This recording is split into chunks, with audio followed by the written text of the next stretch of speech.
is it? El Calderon? Yeah. Calderon Trail? Yeah. Okay, I think we're good here.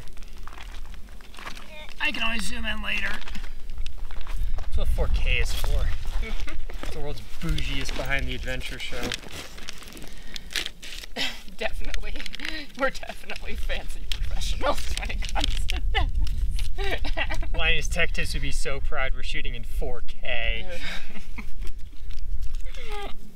Alright, so this is a very impromptu behind the adventure show. This is us just pretty much doing a brain dump while I make a very, very high class MRE wheat snack bread PB&J. Yeah, so impromptu we didn't even do a formal introduction. So, welcome! Gotcha. Welcome to another impromptu, what the heck are we doing episode of Behind the Adventure. I'm not Calvin and this is not Danielle. Exactly. I'm joking. We're coming to you from El Malpais National Monument, which is in New Mexico, outside of Grants. Which is about an hour and 15 minutes, okay, to like the visitor center from Albuquerque-ish, depending upon where you're starting from. So, Calvin and I have been out here once before when we took a Southwest road trip 2 years ago. Worth it. And we stumbled upon El Malpais kind of by accident.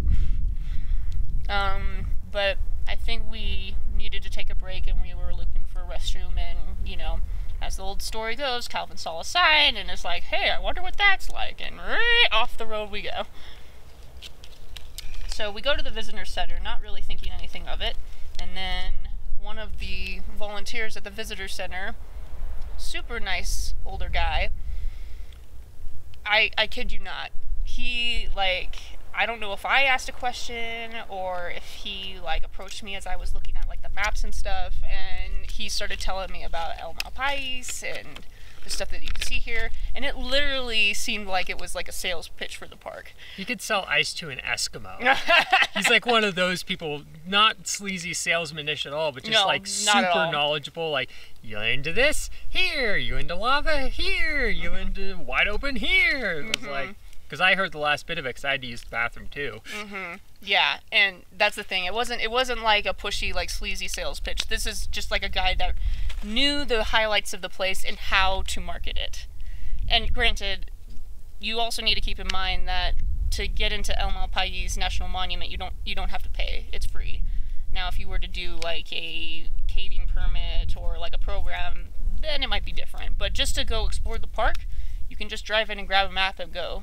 There's no fee to get in. Which is nice. Yeah, that is really nice. And let me tell you, like, we were already sold when the guy told us about all the things that we could see out here. But then we drive down the road a little ways to go to what was called Sandstone Bluffs, which is like these big mesas that you can, you know, within reason, of course, climb up onto. And then you literally can see the entire, like, lava field valley from there. And it was absolutely spectacular. So ever since we did that, we fell so much in love with the place, and that we found it on a whim. We were actually planning to go to a different national park that day, and we kind of stumbled upon this before we got there. That's another story for another time. So we didn't get to spend a whole lot of time, only like a couple of hours, but that was still so worth it, and we're so glad that we did it. And we, ever since we visited the first time, we're like, we gotta come back here and see the stuff that we didn't get to see the first time, which is what we are doing today.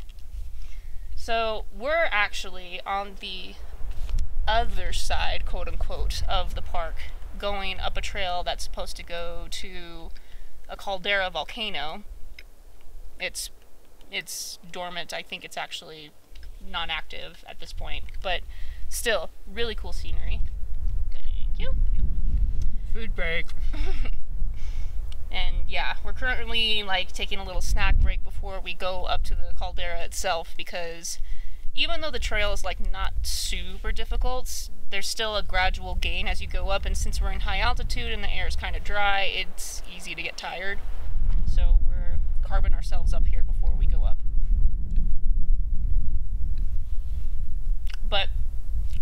basically we decided during the snack break we would turn the camera on and talk about our initial thoughts of the side of the park that we haven't seen yet.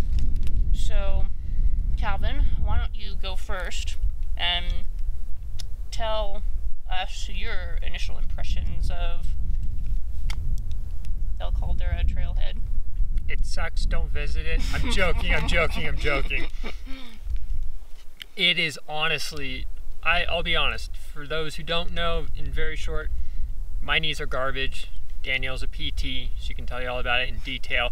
But the nice thing about this is, even for me with my garbage knees, even if you don't go all the way up to the caldera, there's still a lot of really cool stuff you can see. Like, literally, you barely make it out of the parking lot, and there's a lava tube that the ranger at the visitor center told us about that you can actually walk down into, and obviously you'll have to judge for yourself if it's something that you safely can go through, but it's very interesting even just to look into it from the top. Pretty much it's just like, goes underneath the trail, pops back up on the other side, but that was really nice. You go down the trail a little bit, and there's these two massive sinkholes, which I wouldn't recommend getting near, but they're very interesting to look into. There's a bat cave, and at certain times of the year there are bats that do come in and out of there if it's their season. And just the views in general, you don't have to go very far down the trail to get an amazing view of the area. You can't really tell, but, well, probably I could zoom in, but off way in the distance you can see sandstone bluffs. Yeah, you know what, I think that is it over there. Yeah. And we probably would be able to point out where we were when we get up there. Oh yeah. And it's really interesting because on one side of the park you've got, as I jokingly call it, sandstone awesomeness, and then on this side it's like you've gone to Hawaii without having to go to Hawaii to check out volcanic stuff, because you always think of it being on an island but not like mainland North America. So yeah, I would say if you're definitely in the area and you're the kind of person who's, you know, willing to drive a little bit out of the way. It was about, what was it, probably about 30 minutes from Grants to get over to here. Yeah. Well, it's not a bad drive. It's very, very scenic. It's well worth it, even if you're just going to, you know, check out the lava tube for 20 minutes and go, oh, wow, that's really cool, and then just carry on, you know, your road trip.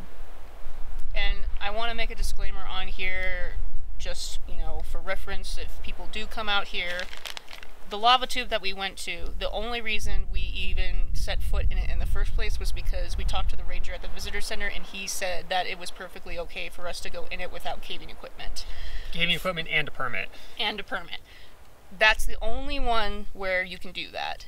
Every other lava tube out here, you have to get a permit. It has to be like open for safety reasons, and you need to have correct caving equipment to even go down in there. So we don't want to tell people, oh, come out and explore the lava tubes at your leisure. No, that's not the way it works out here. And we didn't go into the lava tube against the rules of the park. We only went in because we had specific permission to do so. Yeah. Good disclaimer. But yeah, there's definitely a lot of really cool stuff to see out here. And from what I understand, it's pretty easy to get a permit. You just probably have to prove that you have enough equipment. And that's its own separate thing that, if you're interested in, go talk to a ranger. But otherwise, yeah, I'd have to say out here is just, it's nice. It's not super far from Albuquerque, which, you know, has some interesting stuff to check out. But yeah, what about you? Oh, yeah, I mean, I absolutely love it out here. And what's really cool is that there's this podcast I started listening to called Podcasts with Park Rangers, where this guy goes to different parks and he interviews park rangers that work at the parks so that he can get a little more inside knowledge about them. Really cool podcast. But we listened to one that was about El Malpais in particular. Granted, this is after we visited the first time. But it's really interesting listening to that and then going and visiting the park, because then the stuff that was mentioned in the episode you see, like the pines, for instance. The pines out here, they are, I think they're ponderosa, don't quote me on that, but the point is that the pines all around here, they're not super tall. They're fairly short as far as pine trees go. And that's the nature of the pines out here, because they're growing on top of this big lava field here. They don't grow as tall as their cousins in other places.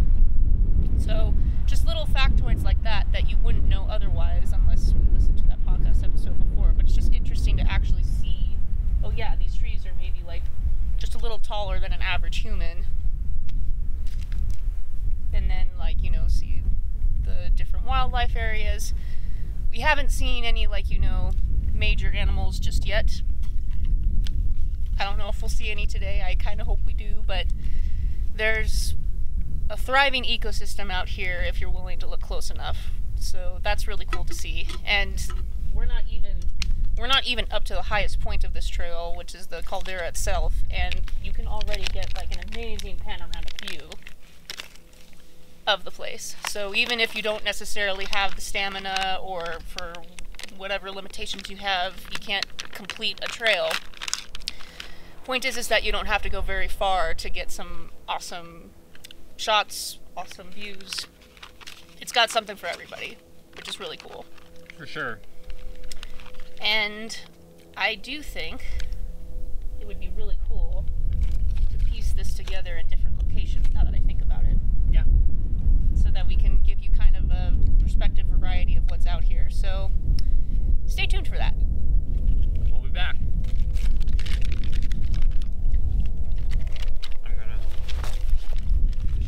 I think we're both in the shot. All right, so update. We have made it to the top of the cauldron. And it's hard for the camera to do this justice, but holy crap. This is the view you get from up here. We got some rainstorms off to our right, off to our left. We have the lava thing. It's just awesome. There's no two ways to put it. And then, yeah, you can definitely see sandstone bluffs out in the distance over there. That's pretty awesome. But yeah, it took some heavy breathing and a couple breaks to get up here, because you either have to go up some switchbacks or you take a little kind of molded out staircase to get to the top. And, you know, for us who don't do hiking on a regular basis right now, it was a little challenging, but nothing that you can't do if you break it up a little bit. And the other thing is just pack some snacks, drink a lot of water, and just pace yourself. It's not an impossible hike. I will say, if you're not up for going up a bunch of stairs or steep stuff, you still get a very good view down there. It's just, this is obviously, if you're really gung-ho, you can make it happen. But I would say it's like, unless there is a certain limitation where you have to limit yourself from coming up here, which I completely understand, I would do what you can to get up here, because this view is totally worth it. I'll put it this way. Awesome. I'm glad I did it. So yeah, this is, I guess, what would be considered, I don't know if it's north or south or east or west. I'm directionally challenged. But this is the side of the park that we didn't get to see last time. So yeah, this is pretty awesome. I think it would probably be the west side, because if we kept driving that way, we'd head towards the east coast. I think this is the west side of the park. Yeah. Because if we head that way, we'll go back to California. Right. So, yeah, this is the west side. And later on, we're going to head back to the east side, which we've been to partially before, but we're going to go a little farther to look at some sites that we haven't seen yet. So stay tuned for that. Yes.